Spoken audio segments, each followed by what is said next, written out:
John Gibson, my friend, we've done work together. We've probably had problems that we've had to deal with each other. I'm sure that's what happens if you know somebody long enough. Head of TPO channel for Flagstar. Thanks for coming on the walk this morning. Why don't we take a couple minutes and just describe you and your role today, kind of the footprint at Flagstar. Obviously, when we do this, it's not a commercial for anybody, neither you or the company, but to give some context, get a little intro into just your overall role at the company. Yeah, absolutely. Hey, great to be here with you, right? On the walk. I know, you and I did a lot of work together back in the day at a previous life in a previous company. So I think we've kind of been through the ups and downs, the ebbs and flows, right? Of all the good and bad. Yeah, of all the good and bad that goes along with that, right? That's right. So I've been over at Flagstar now. I've been here 18 months. To your point, I run anything and all things third-party origination. So anywhere from broker up to the highest, most sophisticated correspondent, delegated, bulk client, you name it. I kind of run that from a Salesforce perspective and run sales for the company and footprint, right, nationwide, where there's no area that we don't call on and support the third-party origination community. We try to wake up every day and do the best we possibly can do. How many, from a org chart perspective, how many people do you support? Yeah, so in total, I have 58 account executives. I got 4 regional sales managers, we call them, that manage those AEs. And then there's a couple other people that report to me directly, kind of like on some specialty stuff like the construction lending program and stuff like that. So all in, I probably got about 65, 70 people at Flagstar that I'm directly responsible for. And then if you look at the brokers and the bankers that you support from there, I mean, that's an incredible multiple of even that number. Oh God, yeah. Like if you just look at broker as one of the 4 delivery types that we do business with, right? I think we're running at about 1,600 mortgage broker shops approved. And if you think on average, there's 3 people in those organizations per organization that can actually originate a loan. You're talking 4,800 loan officers on any given moment that we're supporting, and then throw in their support staff, right, which do a lot of the heavy lifting from the processing and closing side of the house. Just in the broker channel alone, we're probably supporting, upwards of 6,000 people, right, throughout the country, and then layer on non-delegated, delegated, and bulk, and it's a huge number. It's a great responsibility.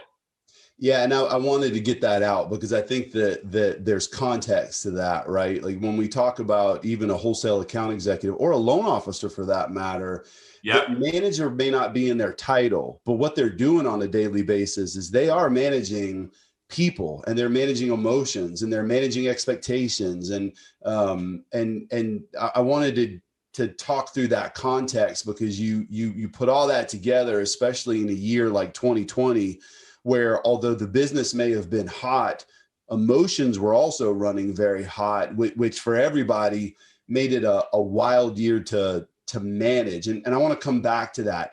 Back me up though to when you got started in this industry and you weren't managing anything other than building whatever it is you were attempting to build in the beginning. What I know I think you have a finance degree, so you had some connection when you were in college, but how did you end up in banking and mortgage banking? And what were those first several years? What did they look like and feel like?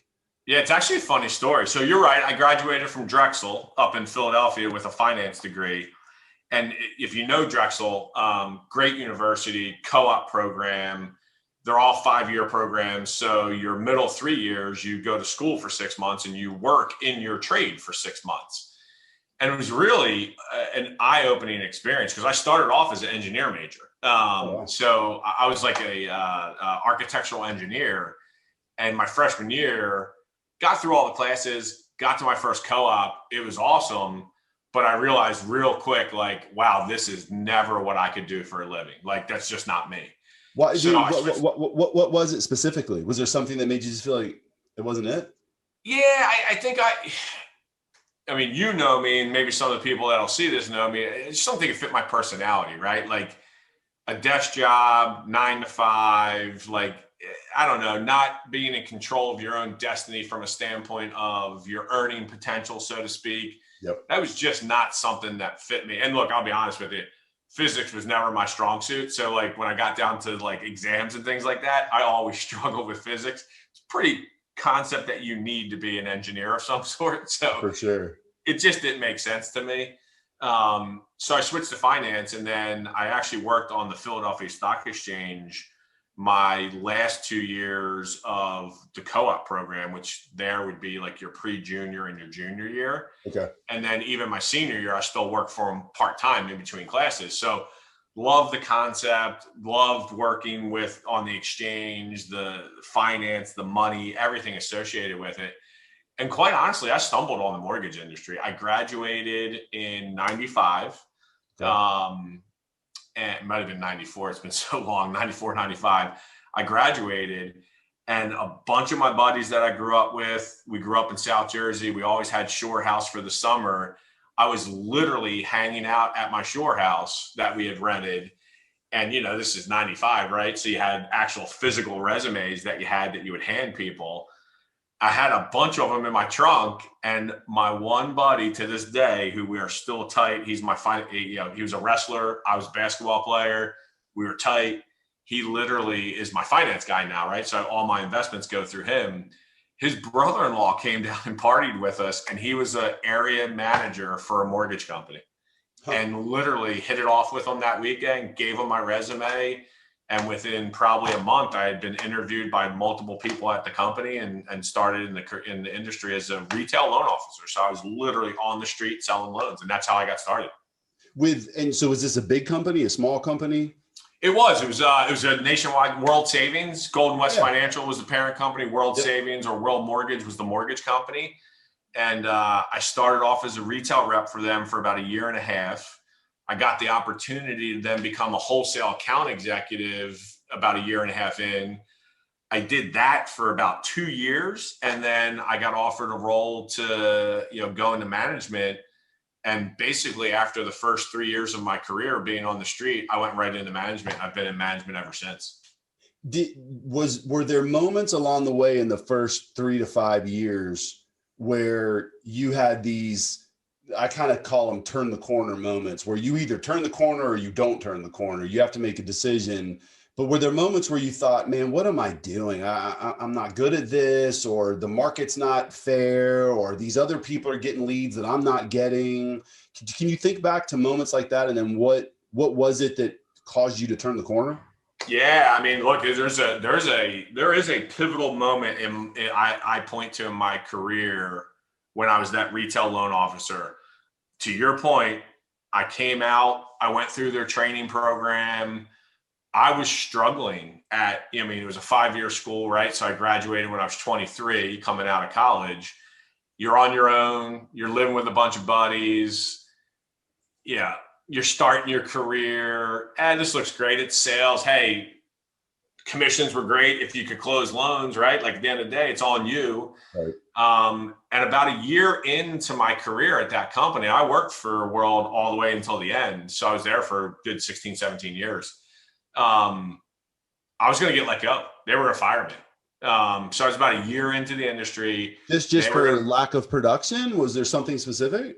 Lack of production, right? Like anything, you're looking for results. Look, I'll be honest. I probably didn't have the greatest work ethic for a 23-year-old coming out of college who still wanted to party. Living in resumes in the trunk, but you also had the golf clubs and the surfboard, whatever else.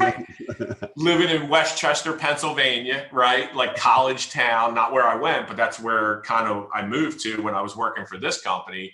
Living with a fraternity brother and one of my best friends that I grew up with, like, I don't know, man, like, you kind of have those cross moments. But the funny thing is I was really good at the job. Like when we went away to like basic sales training, we'd have to give up and give presentations. We'd have contests and we'd have like a flip chart stand. And I'll never forget two things. We were at a advanced sales class, which you did after 6 months of being there. We were in the Poconos of all places up in Philly. And Dave Stevens, who a lot of people in the industry know, I consider him to be, I joke around, I say I'm part of the Dave Stevens coaching tree, like the Bill Walsh and the Mike Holmgren and all that stuff. Yeah. Well, Dave was like, I was a rep. There was a manager that managed me, another manager, and then Dave, right? And he kind of ran the whole organization where we were located. And I'll never forget, I was giving the presentation, the flip chart presentation in front of the group, and I ended up winning. And I remember sitting down, and Dave was kind of in the back with a bunch of the other managers. And he basically said something that has stuck with me to this day, which was, hey, the kid's got all the talent. He's just not working. Like, he's literally not working, because if you put him in front of somebody, he's going to be able to sell and be able to do what he needed to do. And he's right. And there was that aha moment that, like, hey, this guy sees something in me. And there was that. And then in the same breath, the guy that I reported to directly, his name's Ron Wibag, great guy, still in the industry. Mm-hmm. He was my direct manager. And, he had some really good heart-to-heart conversations with me as a manager, which is like, hey, man, like, we're going to put you on this performance improvement plan. And most people think it's just inevitable that we're going to fire you in a month.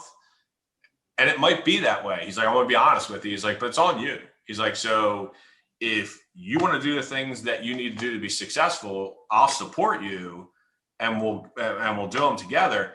And dude, he put me on things like back then, like call logs. I had to call him in the morning, had to go through what my day was like, had to touch base with him at the end of the day, had to turn in reports, which most people think like, what a pain in the ass, right? But those two moments in my career have completely turned around where the trajectory of my career was going. And I'll never forget Dave saying that in the meeting, and Ron Wibag actually sitting me down, having that honest moment, hard conversation, saying, look, man, you got all the talent in the world. You're just not working. And, right. And at the end of the day, if you're not willing to do the job, that's fine, but stop wasting our time, right? And there was that come to Jesus moment.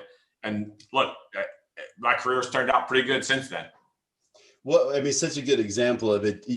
Just one side isn't enough. You can be the smartest guy in the room, but if you're not putting in the energy or the effort, where's that going to go? You can also be the hardest working person in the room, but if you don't have the tools and resources around you and the wherewithal to gain the knowledge that's necessary to at least keep you in the game, well, then that's not going to work as well either.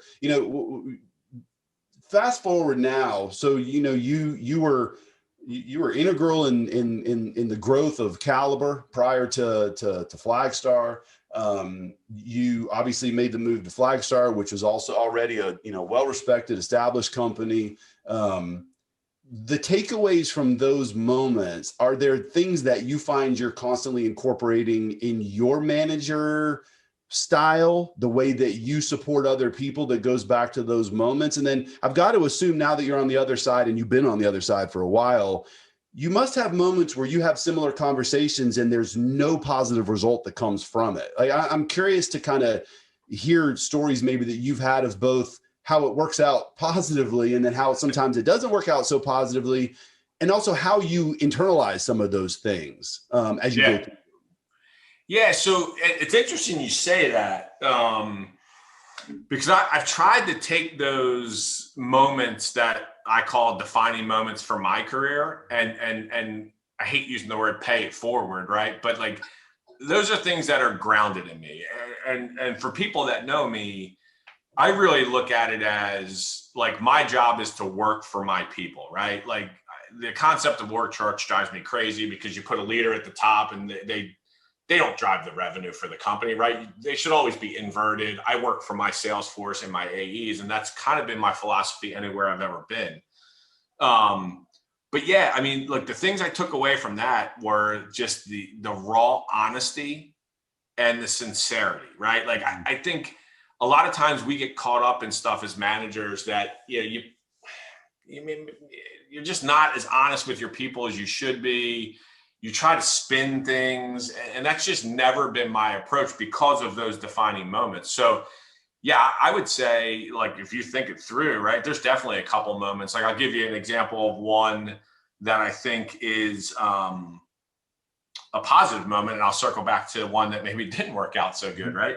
But a guy that you and I both know well, Dave Hendrickson, right? Mm-hmm. In the industry, worked for me at World Savings. And if you look at Dave, like when I at World Savings, one thing we did really well is we interjected leaders into organizations to kind of shake things up and to help grow. So when I was at World, I started off in just outside of Philly, moved to Northern Virginia, moved to Boston, moved back to Northern Virginia, lived in Chicago for 8 years. And that's where I met Dave. Mm-hmm.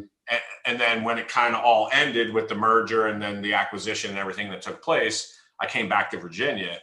But Dave's a perfect example. I would tell you, I don't know if he would admit this or not, but again, similar, young, out of college. He started off in the appraisal department at World because we had our own in-house appraisal department. And then he moved into sales. And I remember meeting him when I first moved out there. And I just was like, holy shit, this kid is just like me. Like, loves sports, outgoing, great personality, but nobody's really given the kid any direction, right? Mm-hmm. And it actually felt similar to my career. And look, Dave had it in him the entire way. A lot of times I think what my job is as a manager is to just show people that they really have the talent. They just need to understand it and then realize it. And I love Dave. He's like a brother. He gives me a lot of credit for his career, and I throw it right back at him saying, hey, man, I really didn't do anything. All I did was I was honest with you throughout the way of your evolution. And I just kind of showed you, like, look, if you do it like this and you focus on these things and this work ethic, it will pay off for you in spades. So Dave's an example of, the boss that I work for is like, he's a young kid. Look at him. Look at how he's dressed. Look at his shoes. Like, he's a goofball. Like, he's never going to be successful. Don't waste your time. And look, Dave is somebody I hold in high regard in this industry. He did some really good things for us at World Savings. We promoted him. We promoted him into different levels there. And I'm a big fan of Dave and his career. And the thing that I love about the job that I do is there's intrinsic value for me, right? Not because Dave is successful at what he does, but because I see him and his wife were in our wedding. When me and my wife got married, they are friends of ours, but I see what he's done, what he's been able to accomplish, but more, what does that mean to his family, to his 3 daughters and his son and his wife? And then to see that Dave's taking that same kind of approach and doing the same thing with his people. There's probably 15 examples I could tell you that he shared with me that I laugh all the time going, man, you just did the same thing I did for you. You're just showing them the way, right? So to me, that's the type of stuff. But it goes back to that point, Eric, which is, man, like, I was goofing off. I wasn't taking it serious. And it ended up being the best moments in my life that those guys had with me. And it was a great company and I started a great career. So that's one positive, right? I look at somebody like Dave Hendrickson, who was kind of on that same path, and go, hey man, let's have a conversation. This is what you need to do. Right. And like I said, he gives me way too much credit. He always had the ability. He just wasn't realizing it. He needed somebody to be a coach. And that's what I did.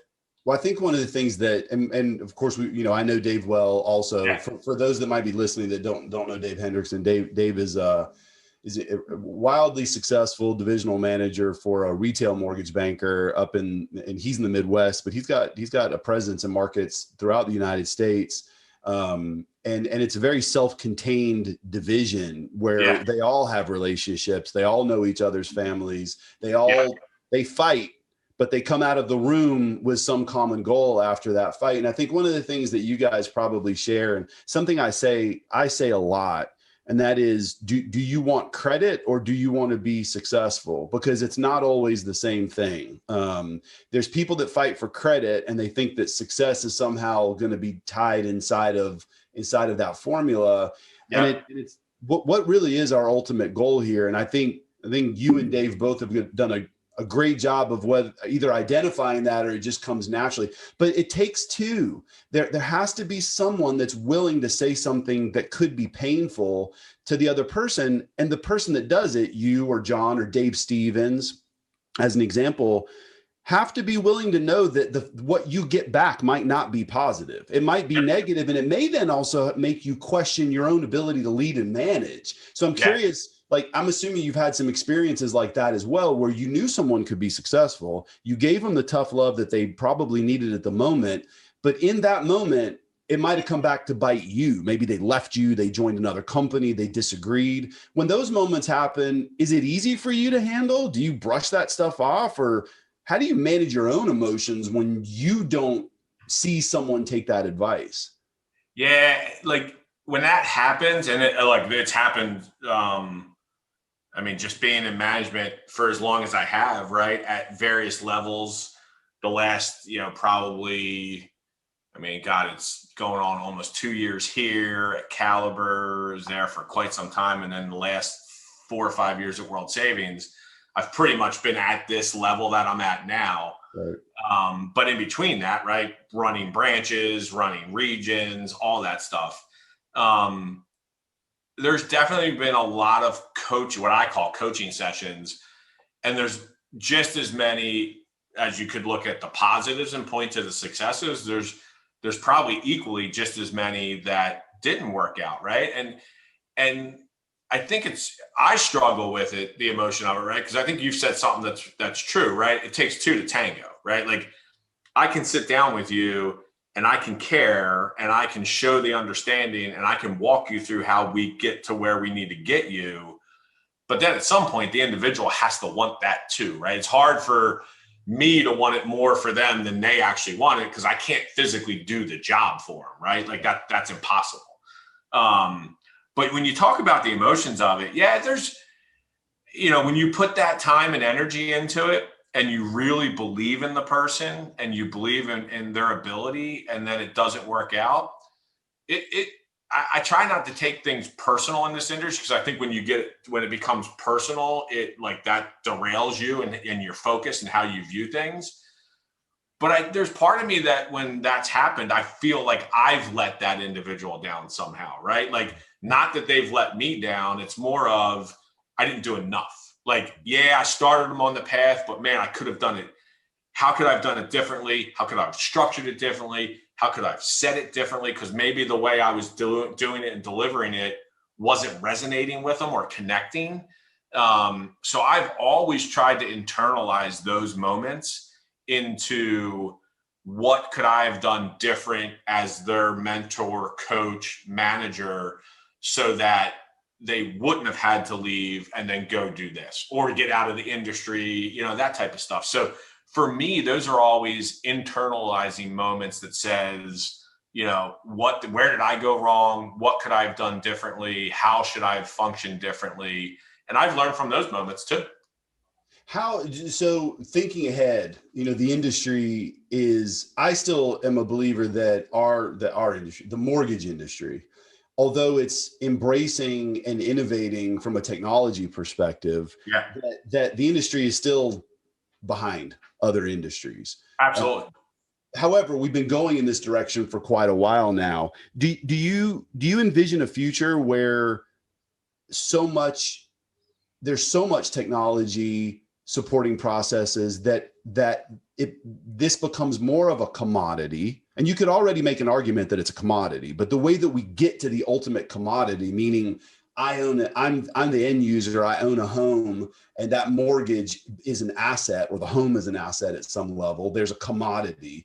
But how I get to that commodity is still through trusted advisors and relationships and people that can lead me in the right direction.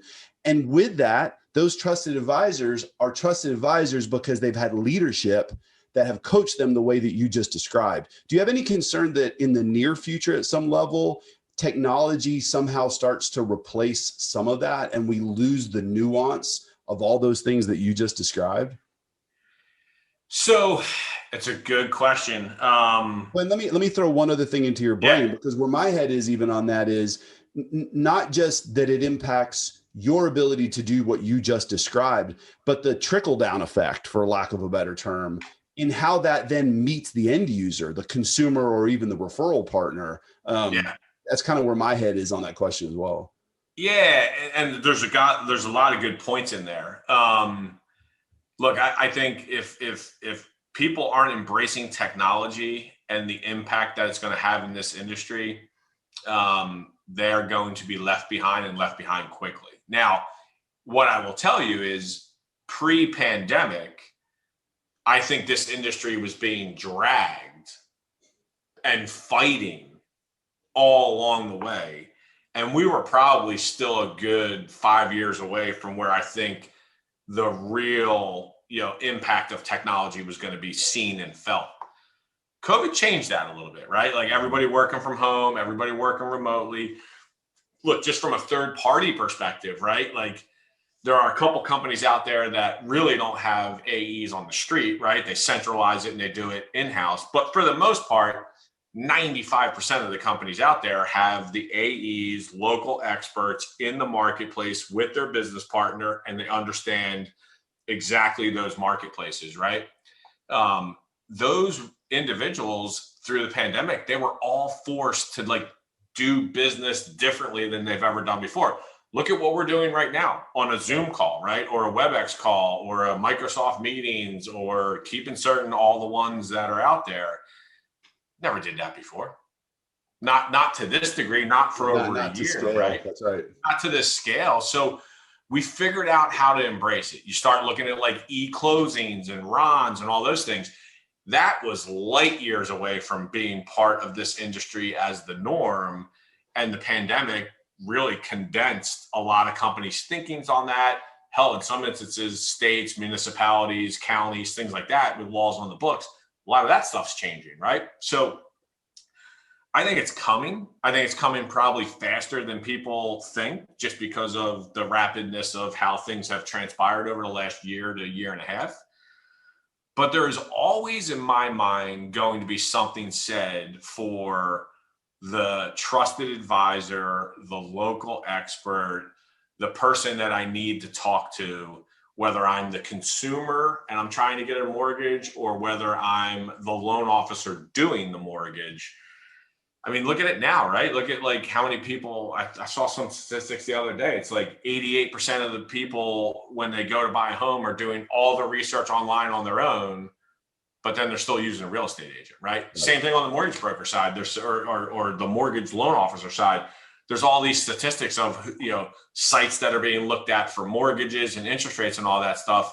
But at the end of the day, they're reaching out to the retail loan officer at the bank, the mortgage broker in the marketplace, the LO that works for a correspondent lender that closes loans in their own name, right?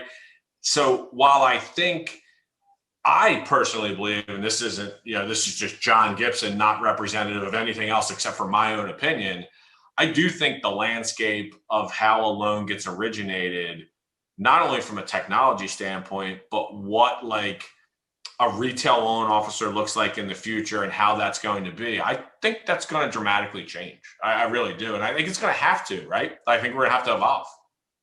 Well, I mean, you've got speed, you've got efficiencies, you've got ability to manage through the regulatory environment more effectively. I mean, there's a lot of things that can be taken out of the hands of a human being. We all agree with that. However, I think this is both something that, and I think this only because I talk to brilliant people like you, right? All the time. I think from learning from others that there is a healthy balance on what the technology platforms need a solution for, as well as what the end user is utilizing. And that is that balance between the static and the dynamic. The static that exists inside of, AI at some level, or machine learning inside of a technology platform, and then the dynamic of a human being. What I can't quite figure out, though, is that if we remove more and more of some of the processes and put it in the hands of a technology platform, eventually maybe there's actually a robot with hands that's handling that technology. Right. But then we lose the nuance of all the other things that actually maybe does create value for the consumer, because we've lost the, it's like you've got a daughter, I think. I've got two boys, I've got two sons, and their brains are wired differently than mine because of the technology that they've been attached to so much. So God, don't we rewire the trusted advisor as well if there's that much more technology? And I'm just yapping out loud, man, because I think there's got to be that healthy balance between the two, or else we lose something really important. There has to be the healthy balance. And one of the things you're talking about, right? Like, go back to the end user, right? The consumer, which you had mentioned that earlier. We were kind of talking about that.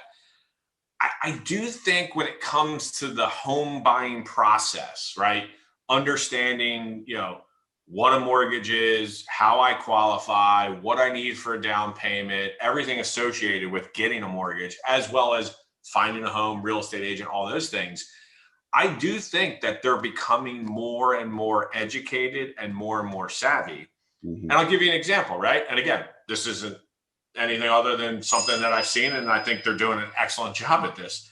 But like Brian View and the guys over at FinLocker, right? Like that tool that they are continuing to develop and continuing to place into the marketplace in the hands of potential homeowners, whether it be today or a year now, 2 years from now, 3 years from now, that's educating the potential future homeowner around things like managing their credit, assets, how to qualify, how underwriting works, right? Looking at your income versus your assets, your DTI and all that stuff.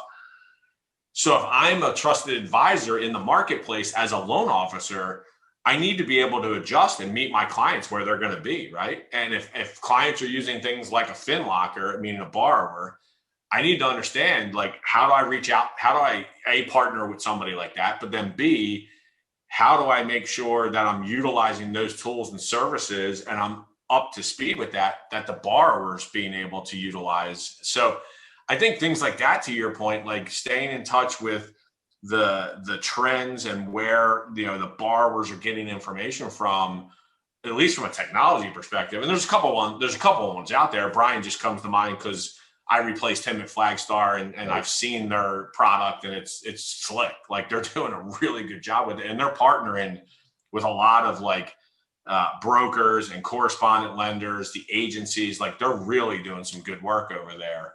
But to your point, like, at some point, I don't care how educated of a consumer you are, and I don't care how much technology is injected into the overall, what I call manufacturing process, right? From start to finish. Right.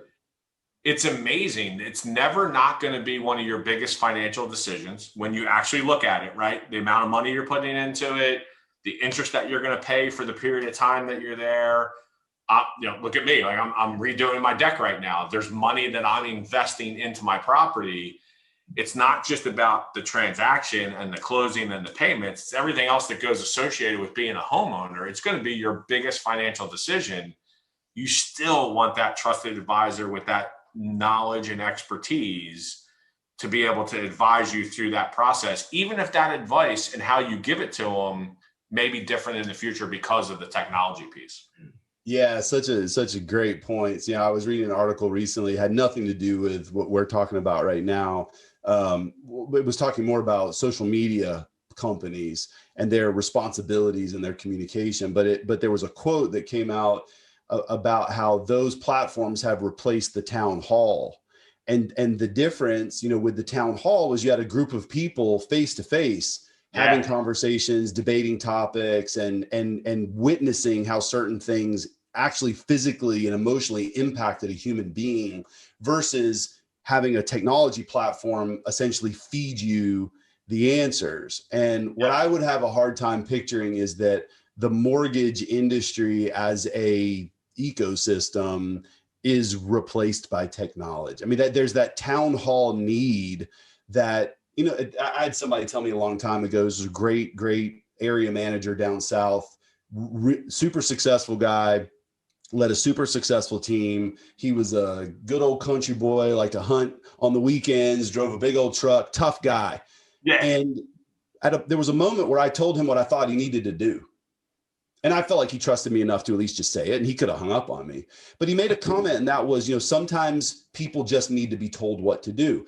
And it's kind of like when I bump into my real estate agent that sold me my house that I'm in right now. When I see her, I'm still interested to know what her thoughts are on the market right now and our local community. And I don't envision an environment where that's all removed for the majority of the industry. What is your, we've come out of this pandemic, 2020, mortgage companies did well, your originators did well, the account executives did well, but what concerns you the most right now with the current environment? Yeah, I think there's a couple things, right? Like, it's interesting to me, right? The industry that we're in, when there's chaos and things are going crazy, if you go back over time, those tend to be some of the best years, right? Because of translation to interest rates and everything else. I don't think I think there's things that you can sit up at night and be concerned about, right? Like if you look at inventory right now, obviously a huge issue from a standpoint of lack there of it. The buyers are there, but there's lack of inventory.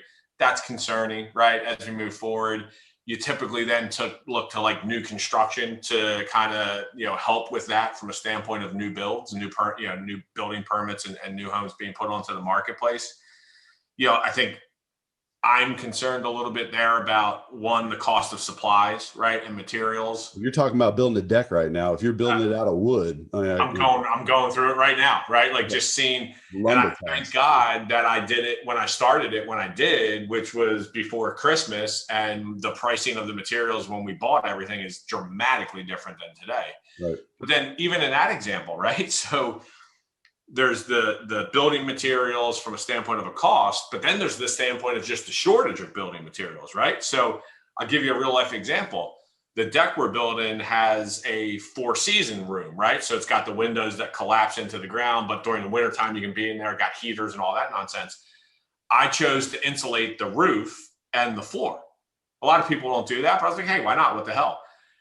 The project was literally delayed 3 weeks because the insulation that I needed for the company that was doing it, I mean, they work with a bunch of builders out here. Like they do a lot of commercial, residential. It was coming from Texas. You had the storms in Texas, right? Everything, it goes down the chain, right? So we were 3 weeks delayed waiting on simply that. So that worries me a little bit in regards to inventory. Obviously, you need the resale market, but you need a good injection of the new construction, from builders. And I worry about the cost of materials, what that looks like going forward with how they write their contracts, right? We're already starting to see some contracts where it's, here's my agreed upon price, and then you're going to pay cost above and beyond that if they escalate, right? Based off the materials. So I worry a little bit about how that impacts the market. Look, obviously, I think like anything else, rates are going to tick up. I think the overall size of the market is probably going to shrink over the next, 2 to 3 years. We're not going to have a $4 trillion plus market again this year. I think, some of the forecasts are looking more like the mid threes, which is still a heck of a healthy market. I mean, dude, if you think about it, a $4 trillion plus market followed up by a $3+ trillion market, go back over time, that hasn't happened too often. Right. So there's still a lot of opportunity. I'm optimistic. I always think, at the end of the day, home ownership is something that continues to thrive, whether you need to refinance or purchase. I do worry a little bit about, just as an industry, obviously everybody was in growth mode last year from a hiring perspective. So at some point that table flips, right? If the volume's not coming in at the levels it was, you compress margins first, right? To make a little less money per transaction and then go do more volume. That space gets extremely competitive. And then if that doesn't work, the next thing becomes, okay, now we need to look at other expenses, right? And that usually translates to people. Right. So that worries me a little bit as we start to go through that cycle. Are we back in that mode where, at some point, third quarter, fourth quarter, do you start as an industry, start managing more, I don't say tighter, but obviously shifting that focus to, okay, here's the market. This is where we're going to be. Here's the revenue. Now we have to match our expenses to that. So I worry what that looks like for some people moving forward, not, at Flagstar specifically, but just in the marketplace in general. Right. I think those are a couple of things that worry me. Did you find yourself spending a lot of time in 2020 or even the last several months playing armchair psychologist with a lot of your I mean, I can only imagine on a small level, any company in any industry coming out, in 2020, coming out of 2020. Our industry was awfully unique though, man. There was a lot of complaining, no time to spend with your family. Nobody could go on vacation anyway, because nobody was traveling for the majority of the year. However, many people were making 3, 4, 5, 6x what they had ever made in their life. So it's a weird balance of complaining and sometimes internal fighting between sales and operations. Yeah. How are there some tricks and tips that you found have worked for you when you're managing some of those communication, some of that communication, especially on the sales side?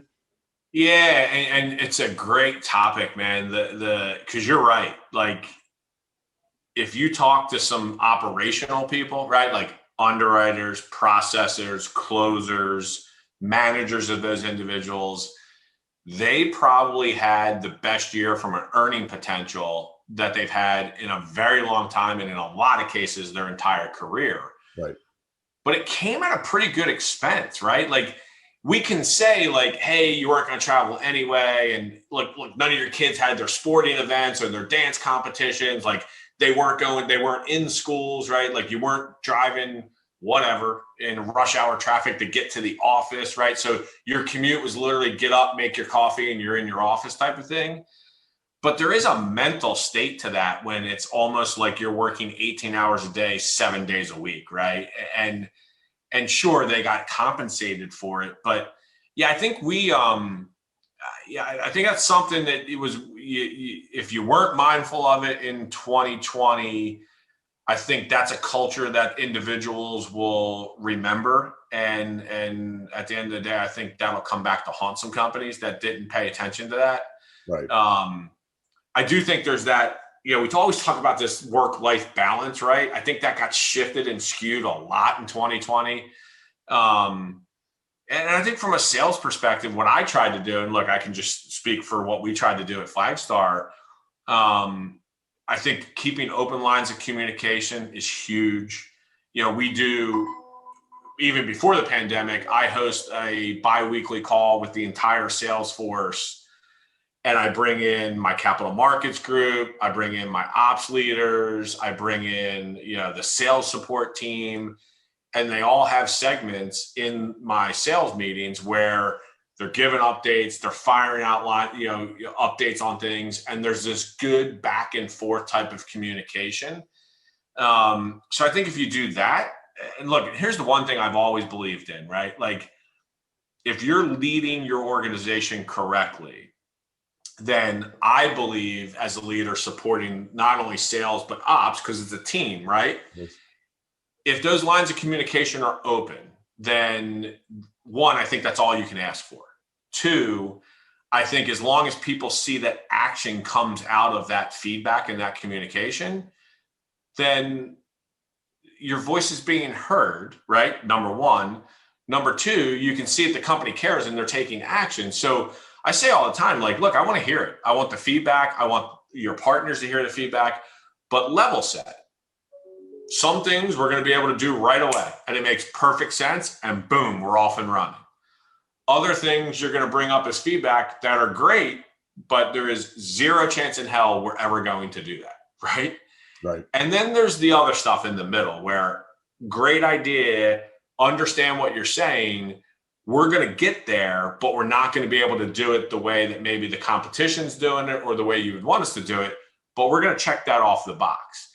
And to me, as long as the lines of communication are open and your employees truly know that their voice is being heard because they see things changing and they see results from it, I think that goes a long way. And I'm not so sure every manager or all organizations function like that, right? I think that's the secret sauce that a lot of good managers, and I'm not saying I'm a good manager by any stretch of imagination, but managers that I've worked for, companies that I've worked for, people that I've shared, a lot of long hours with, I think the good ones know that it is about their employees. And that's where the talent is. And that's where all the knowledge is. Like, who better to tell me as a leader of the third party origination channel at Flagstar, things that are going wrong and areas of improvement than my AEs. They're the ones dealing with the client who are dealing with the borrowers. Why would I think I know best just because I have a title behind my name? That's crazy, right? And I think those are things that, like, people need to kind of look in the mirror sometimes and not get enamored with their compensation or their title or their responsibility, and remember what got them to the point in their career that they are. And I think those are things that can go a long way for people. No, that is such a great way to kind of tie all this up, because the biggest thing I heard was everything about open door and everybody being able to be fully collaborative, and it's an open environment for communication. But none of that matters unless there's follow up with action. And you and I have worked together on strategic growth over the years, and you've heard me many times say on opportunities we've discussed, you'll give me a debrief and I'll say, what's the action? Yep. Now, it reached a point where I never had to ask you anymore because you knew I was going to ask the question. So you would tell me what is the action. And I do think that's something that we all drop the ball on from time to time. We hear ourselves speak, but there is no shared action, shared follow-up that then builds that trust to put the group in a position to know that even on a bad day, I'm not questioning whether I'm with the right group or not. And and that's kind of what you just tie together. Let's wrapping things up. Yeah. Anything you want to get off your chest? Anything that's been on your mind that you see happening, or anything? I mean, there's so much going on in this business right now, man. I smile a little bit when I see the brokers are better t-shirts, and by the way, I got no problem with it, but it's there's some fun competition that's been going on for a little while now, and lots of dynamics. I'm not suggesting we talk about that, but anything that's on your mind that you want to get off your brain or off your chest? No, look, I think I'll tell you this, Levin, and it's not so much about like mortgage specifically, right? I think you and I know each other pretty well, and this isn't going to shock you what I say next, right? But I think the way I look at things is probably a little bit different than other people, right? Like, at the end of the day, I think we wake up every day and we have a choice, right? And I've done it at every company I've been at. I'm ingraining it in Caliber ingrained it at Caliber when I was there. I'm ingraining it in Flagstar here. I tell it to my wife and daughter all the time. It's funny, this will lead into it. So my best friend, we've known each other since we were 5 years old. I talk to him every bit as much as I talk to my wife, if not more. He's self-employed. He owns his own company. And I texted him this morning out of the blue because we've had some conversations, and I just kind of like, he seems a little off to me, right? So I texted him and I said, just something simple. Hey, morning, brother. Have a great day. That was it, right? And he was like, you too, brother. Thanks for the pick-me-up. And then this is what I said to him. I said, all about the two things that no one can take from you and shouldn't be able to influence, which is every day you wake up and the attitude and effort that you bring to the day are yours and yours alone. And he wrote, yep, today I'll be submitting a big proposal, the biggest proposal I've ever written, blah, blah, blah, consulting gig. I don't expect to land it, but keep my fingers crossed, just be good at the dance. So I wrote, that's bullshit. Why do you have the attitude that you don't think you're going to land the contract? Screw that. Go write the best proposal you've ever written. Show them the value that you bring to the table so they're forced to say yes to you. And he wrote, I'm working on it. He goes, you must have had spidey sense. You always know the right time to shoot me a text to keep me going. And I said, well, that's because I've had a camera on you since we were 5 years old. But anyway, I was joking around about that. But that's kind of how I live my life, man. It's attitude and effort. And I really believe those are two things that as a human being, you're in control of.